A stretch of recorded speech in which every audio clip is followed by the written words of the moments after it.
we also realize that death no longer has dominion over us. I mean, think about that. Before you come to Christ, death is just hanging over your head, isn't it? It's hanging over our heads.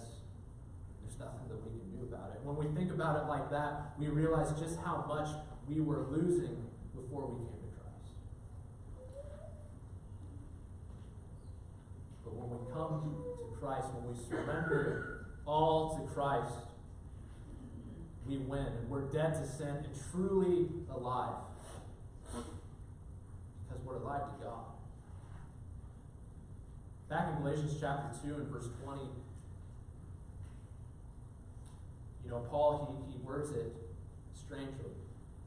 He says, on one hand, that I no longer live, but Christ lives in me. But then he goes on to say, in verse 20, about the life he now lives.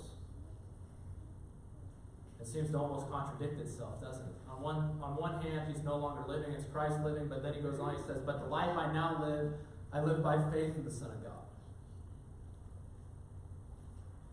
who loved me and gave himself for me. The difference between life before Christ and life after Christ is yeah, we were living a life, sure. But the difference is life and life.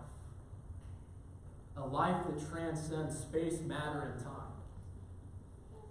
A life that's not only capable of being in the presence of God, but belongs in the presence of God. And so here on this earth, the life we now live, we live by faith